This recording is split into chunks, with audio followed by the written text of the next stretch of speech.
오늘은 야고보서의 마지막 장 이제 5장에 들어갑니다.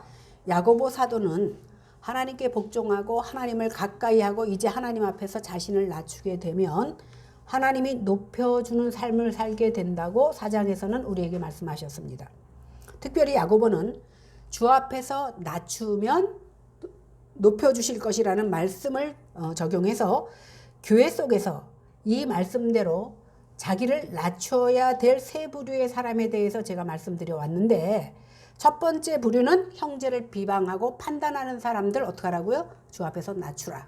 두 번째, 하나님 없이도 인생의 계획을 세운 것, 하나님 없이 인생의 계획을 세운 것 때문에 하나님께서 원하시는 선을 행하지 않는 잘못을 범하는 사람들을 향해서 너희는 하나님 앞에 낮추라, 이렇게 말했습니다. 세 번째 부류가 오늘 본문에 나오는 5장 1절에서 6절에 말씀드립니다. 누굽니까? 부자들입니다.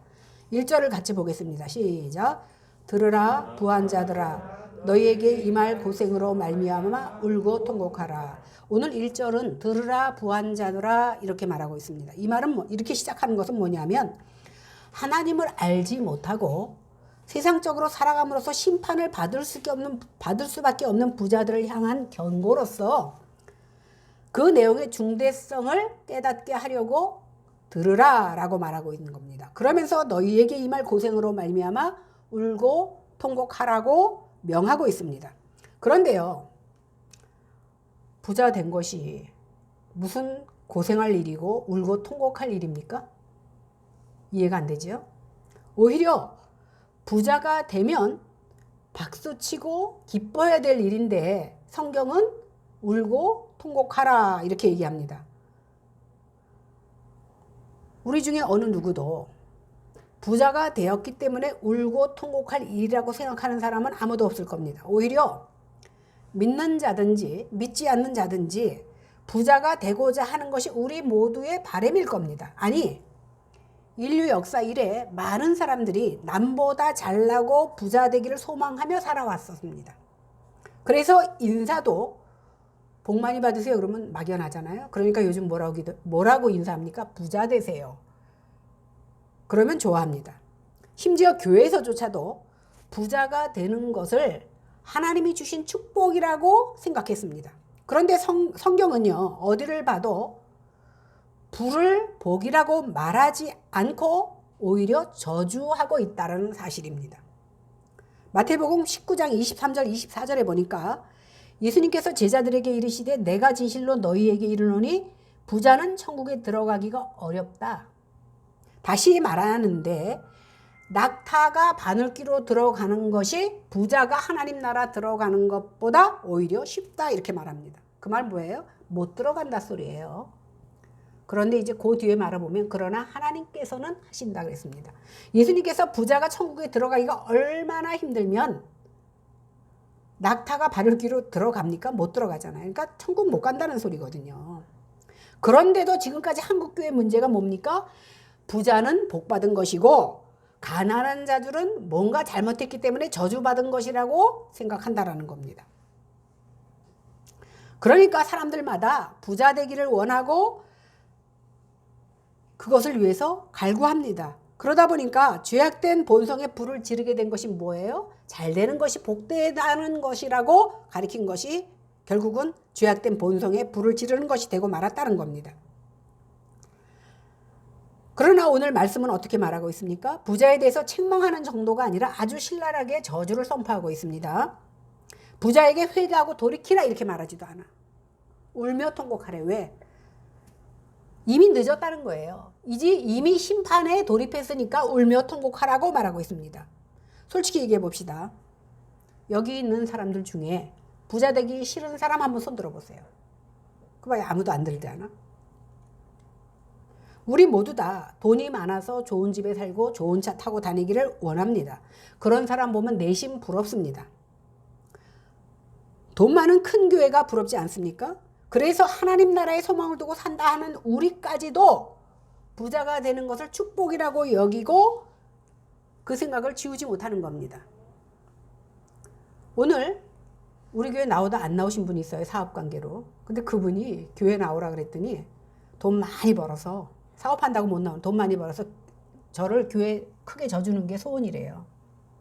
그래서 제가 간접적으로 전하기를 하나님이 원하시는 것도 이 목사가 원하는 것은 교회 크게 져주는 게 아니라 주일을 열심히 하나님이 제일 기뻐하는 사람이 누군지 아세요?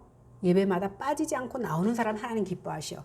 그러면 하나님이 기뻐하시는 일을 목사도 좋아한다는 소리거든요. 그러니까 교회를 져주는 것을 바라는 것이 아니라 자기가 교회로 세워지는 것을 목사가 바라고 있는 겁니다. 자기가 교회이기 때문에. 오늘 야고보는 부자들을 향해서 울고 통곡하랍니다. 여기서 우리가 오해해서는 안 되는 것은 뭐냐면 그러면 부자는 아주 안 좋은 거네 이렇게 생각하게 됩니다. 근데 여기서 말하고 있는 부자는 뭐냐면 하나님이 주신 물질을 오용하거나 남용해서 하나님의 뜻대로 사용하지 않고 있는 부자를 말하고 있는 겁니다. 그러니까 여기서 말하는 부한자는 우리가 1장 10절에 보니까 부한자는 자기의 낮아짐을 자랑하라는 말씀과는 조금 다른 개념으로 쓰여졌다는 것을 여러분들이 기억해야 돼요. 거기서는 1장에서는 부한자들이 소유한 재물이 한여름의 뜨거운 햇빛 아래 아름답게 피었던 꽃들도 동풍이 불어오면 어떻게 된다 그랬어요? 시들어버리고 말라버린다고 말했습니다. 그렇듯이 부자가 가지고 있는 그 부요함도 그렇게 날아가 버리지만 주께서 함께 하셔서 주의 보좌 앞에 있게 하실 것을 이야기하는 차원에서 말씀해 주셨다면 본문에서의 부한자는 싸움을 벌이고 다툼을 일으키면서도 정작 자신은 자신 속에 있는 욕망으로 말미암아 쾌락과 풍요에 욕심을 갖는 정욕적이고 세속적이고 마귀적인 그래서 하나님과 원수되는 자들을 염두에 두고 하신 말씀입니다. 그러니까 1장에서 말했던 부자는 니네가 돈을 쫓고 있지만 그 돈을 하나님이 한순간에 없애버리면 들의 풀과 같이 꽃이 말라져 버리지만 내가 너희와 함께 있어서 너희가 하나님 백성 될 수 있다라는 것을 말했다면 오늘 말씀은 하나님의 말씀과 상관없이 자기의 욕심을 위해서 살아가고 있는 부자들을 향해서 말하고 있는 겁니다. 그러면 왜 야고보가 부자들에게 울고 통곡하라고 하는지 그 이유를 한번 살펴보도록 하겠습니다. 2절 3절 읽겠습니다. 시작. 너희 재물은 썩었고 너희 옷은 좀 먹었으며 너희의 금과 은은 녹이 슬었으니 증거가 되며 불같이 너희 살을 먹으리라. 너희가 말세에 재물을 쌓았도다. 지금 우리가 부자 그러면 어떤 사람입니까? 돈도 많고 동산이나 부동산을 많이 가진 사람을 우리는 부자라고 합니다. 그런데 야고보가 기록할 당시의 부자의 개념은요. 곡물과 의복과 금과 은이 많은 사람을 부자라고 그랬습니다. 그런데 그들이요. 그 재산을 축적하는 과정도 정당하지 못할 뿐만 아니라 그 축적하는 목적도 돈을 많이 벌어서 어떤 좋은 일을 하겠다는 것이 아니라 자기 자신의 유익을 위해서 쌓아뒀다라는 겁니다. 생각해 보세요. 만일 우리가 성경대로 살아야 된다면 돈이 생기면 어떻게 돼요? 얼른 주변에 있는 이웃과 과부와 고아와 나그네를 돌보아야 됩니다. 그러다 보면 내 수중에 쌓일 재물이 없다라는 겁니다. 그러나 나를 위해서 자꾸 창고를 늘려가면서 내 재물을 쌓다 보면 곡물이 썩고 의복이 좀이 썰고 금과 은이 녹이 쓴다라는 겁니다. 여기서 금과 은이 녹슬었다는 말은요. 금과 은은 녹이 안 슬어요. 근데 여기서 녹이 슬었다는 말은 뭐예요? 금과 은을 가지고 있지만 그것이 아무 쓸모가 없는 것이 돼버린다라는 겁니다. 다시 말해서 야고보가 지금 우리에게 가르치는 것은 우리가 그토록 귀중하게 여긴 그 재물들과 보물들이 한낱 쓸데없는 것에 불과하게 된다라는 겁니다. 그러한 자본을 축적한 것이 심판을 받게 될 증거가 오히려 된다라는 것을 오늘 야고보서는 말하고 있다라는 겁니다. 말세의 재물을 쌓은 것이 복을 쌓는 것이 아니라 그렇게 되면 뭐예요? 심판할 증거가 되는 거니까 금을 많이 쌓은 것이 재물을 많이 쌓은 것이 심판할 근거가 되니까 결국은 나에게 축복이 아니라 결국은 저주로 임한다라는 사실입니다. 더군다나 장래를 위해서 쌓아둔 그 재물이 그들에게 닥쳐올 금과 은으로 말미암아 심판의 조건이 되고 증거가 되어서 불같이 너희 살을 먹으리라 라고 말하고 있습니다. 또한 그들의 탐심으로 살아온 모습이 정욕적이고 세속적이고 귀신적이어서 하나님과 원수된 사람들이라는 것을 입증하는 증거가 된다는 사실입니다. 그런데요, 지금 개인이나 교회나 국가나 돈 많은 것을 다 부자라고 여기고 복이라고 여기고 있는데, 또 이것이 하나님께서 받은 축복이라고 축복이라고 귀에 딱지가 않도록 우리가 들어왔는데, 성경에서는 축복이 아니라 저주라고 말하니까 우리가 어느 쪽을 택해서 듣겠습니까? 축복이란 말을 듣기를 우리가 원합니다. 그러니까 아무리 그렇게 말을 해도 귀담아 들으려고 하지 않아. 그렇게 들을 사람은 들어라. 나는 그래도 이 세상에서 부요함을 택하겠다라고 스스로 결심합니다. 많은 사람들이요, 정직하게 벌지 않아서 부자가 되는 데다가 들어온 수입을 가지고도 성경대로 사용하지 않게 되니까 부자가 됩니다. 그만큼 자본주의 세상에서 정직하게 살고 부자가 되는 길이 쉽지 않다라는 말씀입니다. 정직하게 하면서 부자 되는 길이 쉽지 않다라는 거예요. 4절 한번 읽어보겠습니다. 시작. 보라, 너희 밭에서 추수한 품꾼에게 주지 아니한 싹시 소리 지르며 그 추수한 자의 우는 소리가 만군의 주의 귀에 들렸느니라. 여기 부요한 자들은 자신의 밭에서 추수한 품꾼에게 주어야 될 정당한 몫을 제대로 지급하지 않고 착취했다라고 말하고 있습니다. 당시 이스라엘은요, 우리랑 다르게 하루가 우리는 아침부터 시작되잖아요. 거기서는 해질 무렵부터 시작됩니다. 그러다 보니까 성경에 뭐라고 나와요? 해가 지면 다시 다른 하루가 시작되는데, 그러니 해진 후까지 품삯을 미루지 말라는 것은 뭐냐면 다음 날까지 미루지 말라는 거예요. 당일주라는 겁니다. 그래서 밭에 추수한 일꾼들이 주지 아니한 싹시 소리 지르며 추수한 자의 우는 소리가 만군의 귀에 들리지 않게 하라는 거예요. 왜? 그들은 하루 벌어서 하루 먹고 살아야 되는데 어차피 줘야 될 걸 오늘 안 주면 그 사람들은 식구들이 다 가서 굶어야 되는 거예요. 그러니까 배고프다고 소리 지르는 그 소리가 하나님의 귀에까지 들리지 않도록 하라는 겁니다. 그러니 너를 여호와께서 너 때문에 호소하는 소리가 내 귀에 들리지 않도록 하라는 것이 오늘 말씀입니다. 그렇지 않으면 그것이 너한테 죄가 된다, 이렇게 말하고 있습니다. 오늘 신명기 24장 14절 15절에 보니까 곤궁하고 비난한 품꾼은 너희 형제든지 내 방 성문 안에 우거한 객이든지 그를 학대하지 말며 그 품삯을 당일에 주고 해진 후까지 미루지 말라. 해진 후라는 건 그 다음 날이라 그랬어요. 이는 그가 가난함으로 그 품삯을 간절히 바람이라. 그가 너를 여호와께 호소하지 않게 하라. 그렇지 않으면 그것이 내게 죄가 될 것이다. 그러니까 오늘 야고보서는 오늘 신명기 24장의 말씀을 인용해서 우리에게 전해주고 있는 겁니다. 이 말씀에 보면 빈궁하고 비난한 품꾼들은요, 내 형제든지 객이든지 학대하지 말고 품삯을 당일에 줘서 해진 후까지 넘기지 말라라는 겁니다.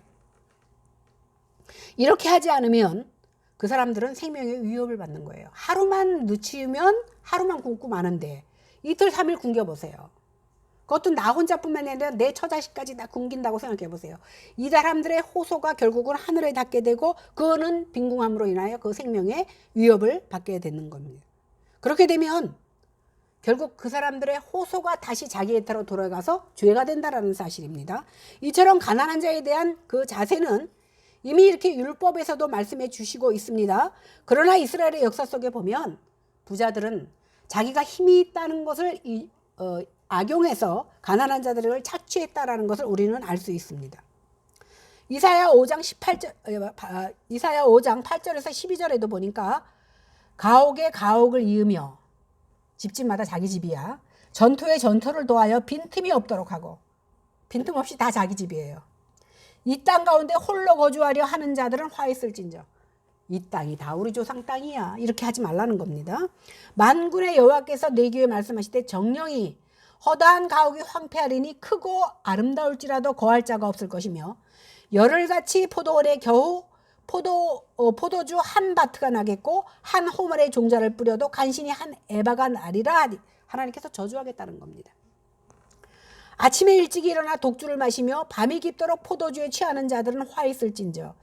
그들이 연애하는 수금과 비파와 소고와 피리와 포도주를 갖추었어도 여호와께서 행하시는 일에 관심을 두지 아니하며 그의 손으로 하신 일을 돌보지 아니하는도다.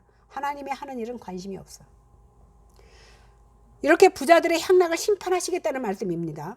여호와의 행하시면 관심도 없고 그의 손으로 하는 일은 생각지도 않고 이런 자들을 하나님께서 심판한다고 합니다. 배고플 때는 하나님 찾았다가 하나님이 복 주셔서 부자 되게 하니까 하나님께서 하시고자 하는 말씀이나 하나님께서 생각하는 일들에 대해서는 관심을 1도 갖지 않는다는 겁니다. 이런 자들을 하나님께서는 심판하신다고 말씀하고 있습니다. 이 말씀을 통해서 부한 자들이 가난한 자들을 어떻게 되었는지 알 수가 있는데, 부한 자들은요, 가난한 자들에게 정당한 품삯을 제때 주지 않은 것뿐만 아니라 그들의 가난과 아픔을 생각하지도 않습니다. 왜? 내 배가 부르니까. 도리어 가난한 자들을 이용해서 자기 부를 쌓고 그 쌓은 부 때문에 향락을 쫓아서 삽니다. 그래서 하나님께서는 이런 부한 자들의 향락을 심판하시겠다라고 말씀하시는 겁니다. 회개할 기회도 주지 않고 바로 심판하시겠다는 겁니다. 아모스 2장 6절에서 8절을 보니까 여호와께서 이같이 말씀하시되 이스라엘의 서너 가지 죄로 말미암아 내가 그 벌을 돌이키지 아니하리니 이는 그들이 은을 받고 의인을 팔며 신 한 켤레를 받고 가난한 자를 팔며 힘없는 자의 머리를 티끌 먼지 속에 발로 밟고 연약한 자의 길을 굽게 하며 아버지와 아들이 한 젊은 여인에게 다녀서 내 거룩한 이름을 더럽히며, 아버지 아들이 한 여자를 같이 취한다는 거예요. 모든 제단 옆에서 전당 잡은 오주에 누우며 그들의 신전에서 벌금으로 얻은 포도주를 마심이라. 이렇게 하나님께서는 타락한 부자들을 향해서 선지자를 통해서 조목조목 말씀하시면서 책망하시며 회개하고 돌이키라. 그렇지 않으면 바로 너를 심판하시겠다고 말씀하고 있습니다. 5절을 보겠습니다. 시작. 너희가 땅에서 사치하고 방종하여 살육의 날에 너희 마음을 살찌게 하였도다. 품꾼들은 싹쓸 받지 못해서 부르짖고 있는데 부한 자들은 땅에서 사치하고 방종합니다. 당연히 줘야 될 정당한 싹은 주지 않으면서 인색하게 미루고 늦추면서도 자신에게는 너무나 관대해서 풍요로운 삶을 살아가고 있다는 겁니다. 지금 야고보는 하나님이 주신 물질을 가지고서 품삯은 체불하면서도 본인은 풍요롭고 사치스럽게 사는 사람들을 향해서 뭐라고 말씀하시냐면, 잘 들으세요. 도살의 날에 너희 마음을 살찌게 하는 것과 같다, 이렇게 말하고 있습니다. 대부분 가축을 키우는 사람들이요, 굉장히 많이 먹여요. 그죠? 애완견으로 키우는 거 말고는 굉장히 많이 먹입니다. 왜 그렇습니까? 살을 찌우게 해서 무게를 많이 나가게 해서 값을 많이 받아야 내가 부자 되니까 잘 먹이는 거예요. 그렇지 않습니까? 근데 여러분 생각해 보십시오. 도살할 날을 앞에 두고 주인이 기름지고 영양가 많은 것을 많이 주니까 그것을 받아먹는 가축은 어떻게 생각해요? 이야, 우리 주인이 최고야. 그렇게 생각하겠죠. 그런데 잘 보십시오.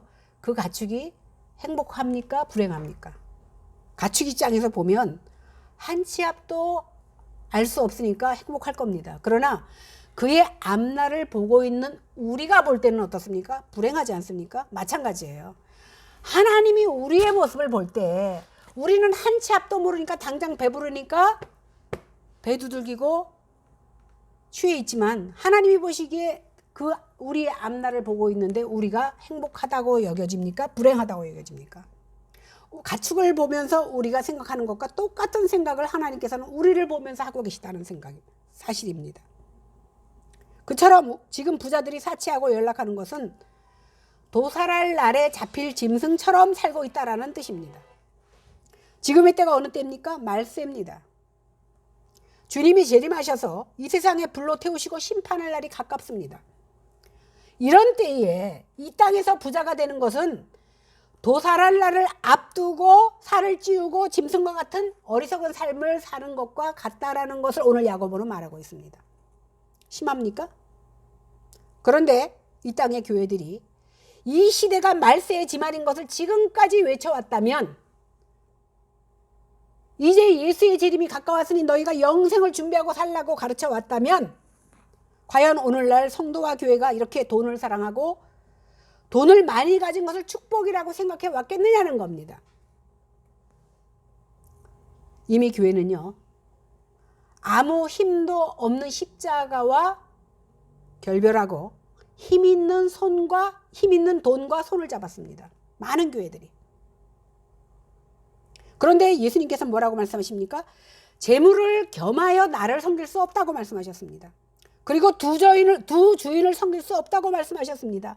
내가 여기를 사랑하면 저 사람을 미워할 수밖에 없고, 내가 세상을 사랑하면 하나님을 미워할 수밖에 없다라는 것을 수많이 말씀해 주셨습니다. 그렇게 말씀하셨어도 우리는 어떻습니까? 성도라가는 우리 자체도 예수님을 멀리하고 예수님을 버리고 당장 힘이 되는 돈을 택하고 있다는 사실입니다. 그러다 보니까 주일날 돈 많이 준다 그러면 그 일을 하려고 간다라는 거예요. 서슴없이, 부끄러움 없이, 죄책감 없이.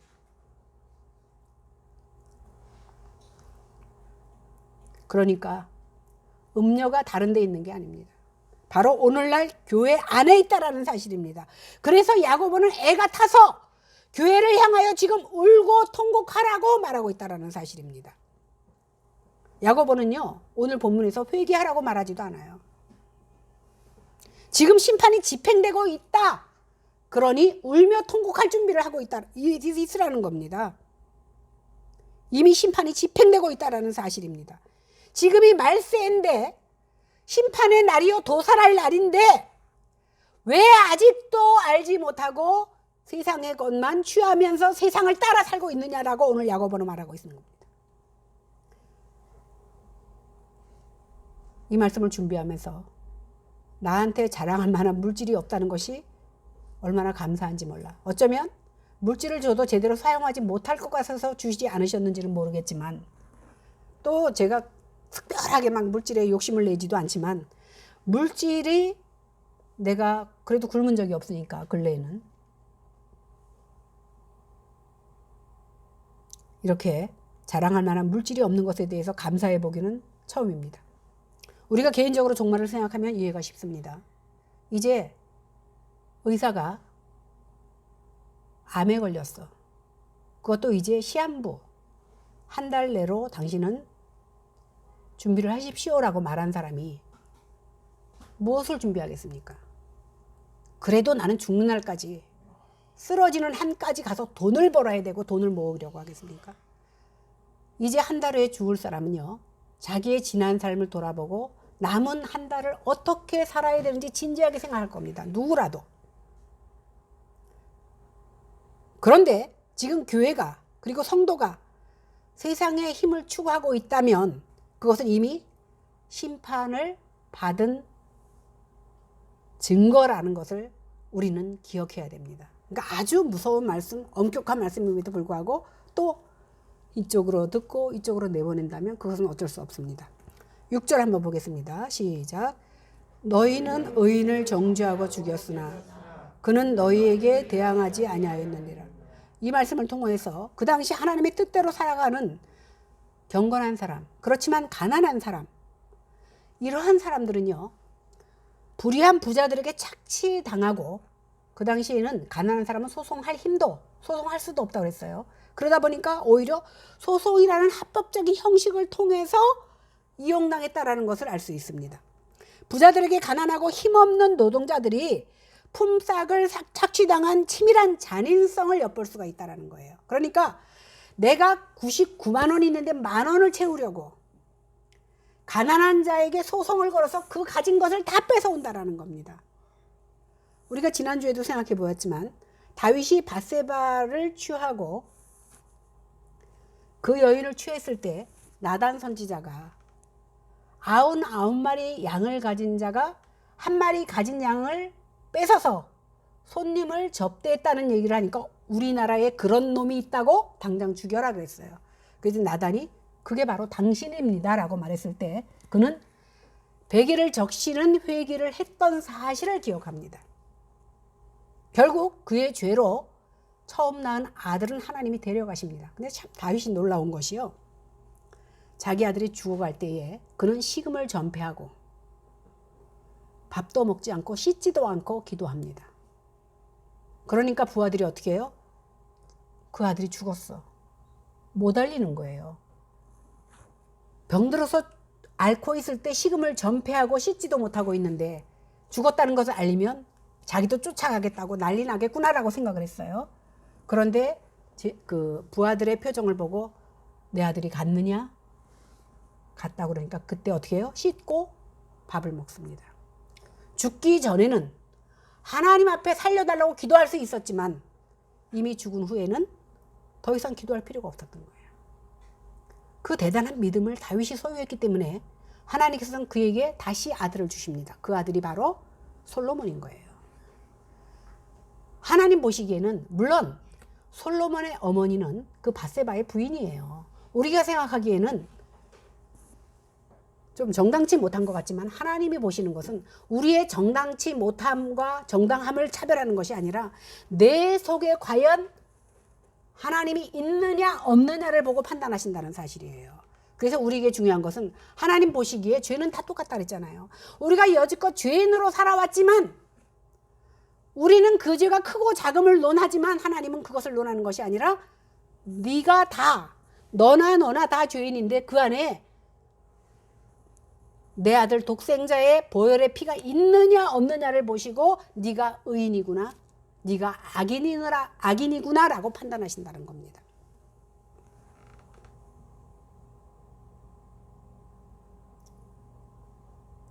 사실 우리는요, 여기 보면 뭐 나는 부자다 할 만한 사람이 없어 보이네요. 그러나 이제 우리가 말씀을 받았다면 심령으로 우리는 정말 하나님 앞에 많은 것을 받았다라는 것을 깨닫고 우리가 말씀 앞에 달라져야 됩니다. 그래서 성경의 요구대로 하나님이 주신 물질을 나누고 베풀어서 하나님께 영광 돌리고 마음껏 주님을 위해 사용할 수 있는 저와 여러분들이 되기를 바랍니다. 부자가 되는 것은요, 한편으로는 축복이지만 하나님 주신 물질을 바르게 사용하지 못한다면 그것은 아무리 물질이 많아도 저주입니다. 그렇다면 우리 교회처럼 가난한 교회는 괜찮겠구나 라고 생각할 수도 있지만 우리도 내심 간절히 부자가 되고 싶어 합니다. 더 힘을 가지고 싶어 합니다. 어떻게 하면 누가 돈을 좀 많이 내서 근사한 예배당이라도 하나 짓고 싶은 것이 우리들의 마음입니다. 왜 그러냐면 개척교회는요, 가자고 해도 다 부담스러워서 가기 싫어요. 제가 얼마 전에 어떤 사람하고 대화하는데 자기 남편이 공항동에 있는 교회를 나가고 자기는 그 교회를 안 나간대요. 저는 개척교회 목사입니다 그랬더니 우리 남편이요, 얼른 하는 말이 우리 남편이 개척교회는 부담스러우니까 가지 말라 그랬대요. 근데 저 아는 분들도 그 개척교회는 부담스러워서 안 간다고 저한테 대놓고 말하는 사람 많이 있거든요. 왜? 건축해야 되니까 건축학원 거들까 봐 그럽니다. 근데 사실은요, 중요한 것은 건물이 교회가 아니고 우리 자신이 교회예요. 우리 자신이 세워지기를 하나님이 원하시는 거지 번듯한 교회 세워지기를 원하는 것이 아니에요. 번듯한 교회 안에 허물어진 교회들이 앉아있으면 그것은 허물어진 교회지 번듯한 교회가 아니라는 사실이에요. 근데 한국 교회에 많은 사람들이 보여지는 것에 매달려서 보여지지 않는 하나님의 뜻을 왜곡하고 있다는 사실입니다.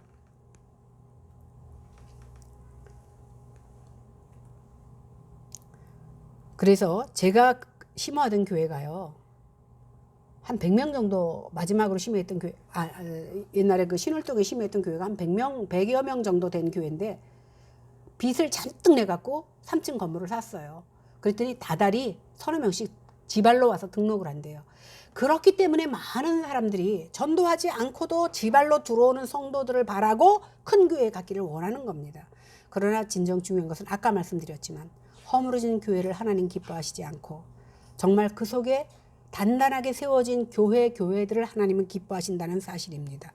그러다 보니까 많은 사람들이 다 교회 사이즈를 넓히고 교회를 짓고자 하는 것이 바람이라고 생각합니다. 그러나 우리만이라도 저는 사실 그런 욕심이 없어요. 정말 저에게 맡겨주신 한 영혼이라도 하나님 앞에 바로 세워지기를 바라는 것이 저의 소망이고 그것이 또한 하나님의 뜻이라고 생각합니다. 그럼 지금 부자가 아니더라도 부자가 되려고 하는 것에 대해서 어떻게 성경이 경고하는지 보겠습니다. 디모데전서 6장 9절에서 10절에 보니까 부하려 하는 자들은, 그러니까 부자 되고자 하는 자들은 시험과 올무와 여러 가지 어리석고 해로운 욕심에 떨어지나니 곧 사람으로 파멸과 멸망에 빠지게 하는 것이라. 돈을 사랑하는 것이 일만하게 뿌리가 되나니 이것을 탐내는 자들은 미혹을 받아 믿음에서 떠나 많은 근심으로써 자기를 찔렀도다. 재물이 없을 때는 창문을 활짝 열어놓고 자도 걱정이 없었어. 재물이 많으니까 금고를 갖다 놨고 번호를 모르면 열지 못하는데도 금고채 가져가면 어떡하지? 그래갖고 잠을 못 이뤄. 이 말씀 뭐냐면 부자가 되려고 하는 자들에 대한 경고를 통해서 안 그럴 것 같지만 막상 돈이 생기면 유혹이 얼마나 많이 우리에게 닥친다라는 것을 우리는 알게 됩니다. 나는 안 그럴 것 같지만 유혹이 닥치다 보면 우리는 넘어질 수밖에 없는 연약한 존재라는 겁니다. 그러면 어떻게 하라는 겁니까? 디모데전서 6장 3절에서 8절을 보니까 누구든지 다른 교훈을 하며 바른 말 곧 우리 주 예수 그리스도의 말씀과 경건에 관한 교훈을 따르지 아니하면 그는 교만하여 아무것도 알지 못하고 변론과 언쟁을 좋아하는 자니 이로써 투기와 분쟁과 비방과 악한 생각이 나며 마음이 부패하여지고 진리를 잃어버려 경건을 이익의 방도로 생각하는 자들의 다툼이 일어나느니라. 경건을 이익의 방도로 생각한대요. 우리가 세상에 아무것도 가지고 온 것이 없음에 또한 아무것도 가지고 가지 못하리니 그러나 자족하는 마음이 있으면 경건은 큰 이익이 되느니라. 우리가 먹을 것과 입을 것이 있은즉 족한 줄로 여기라. 이렇게 디모데는 얘기하고 있습니다. 우리는 어차피 너나 할 것 없이 빈손으로 왔다가 빈손으로 돌아갑니다. 이렇게 유한한 인간인 우리가 취해야 될 것이 무엇입니까? 예수 그리스도밖에 없다라는 사실입니다. 세상에서 힘없이 달리신 예수 그리스도의 십자가가 우리 구원의 능력이 된다라는 사실입니다. 그러므로 자족하는 마음이 있으면 경건에 큰 유익이 돼요. 내가 오늘 벌거벗고 살지 않고 내가 오늘 삼시세끼를 먹었으면 그것으로 하나님 앞에 감사하라는 겁니다. 우리가 세상에 아무것도 가지고 온 것이 없음에 아무것도 가지고 가지 못합니다. 그러므로 먹을 것과 입을 것이 있으면 족한 줄로 알고 감사하라는 겁니다. 이렇게 살 수 있는 것이 진정으로 예수 믿는 자들만의 특권이요, 기적이요, 은혜요, 축복인 겁니다. 당장 한 끼 먹을 것밖에 없는데도 불구하고 감사할 수 있다는 것이 바로 축복이라는 거예요. 지금 점심 먹으면 저녁 먹을 거리가 없어도 감사할 수 있으면 하나님께서 그 감사함으로 인하여 저녁까지 채워주시는 그 믿음이 누구에게 있습니까? 믿는 자에게 있다는 거예요.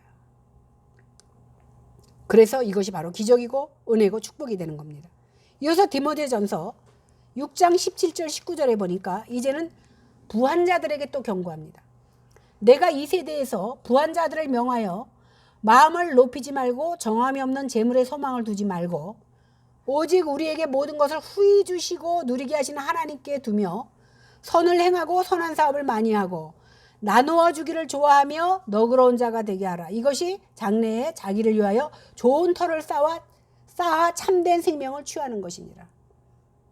아까 우리가 그 도살할 가축에 대해서 생각해 보았잖아요. 도살할 가축은 당장 풍성하게 먹을 것 있으면 그거로 땡큐입니다. 근데 우리는 그들과 같이 살면 안 돼요. 우리는 앞날을 알 수 없는 유한한 인간이지만 하나님께서는 믿는 자들에게 말씀을 통해서 너희들의 앞날이 어떻게 진행될 것인가를 우리에게는 주셨습니다. 주셨는데 뭐 세상 사람들 다 그렇게 사는데 장로, 집사도, 권사도 다 그렇게 사는데 이것이 해답이 되지 못한다라는 겁니다. 이제 우리는 어떻게 살아야 됩니까? 이미 부자된 자들은 돈을 바로 정함이 없는 재물이요 일시적인 것이기 때문에 재물에 소망을 두지 말고 모든 것을 후히 주사 누리게 하시는 그 하나님만 굳건히 잡으라고 말씀하고 있습니다. 그래서 하나님께서 자족하는 비결, 사도 바울도 말했죠. 자족하는 비결을 안다 말했던 것처럼 우리도 주신 것에 대한 자족할 수 있는 그런 마음이 우리 가운데 있어지기를 바랍니다. 여러분, 예수님 한 분 갖고 안 되겠습니까? 오직 예수님이 계셔서 모든 어려움이 극복되는 믿음이 우리들의 믿음이면 참 좋겠다는 생각을 해봅니다. 기도하겠습니다.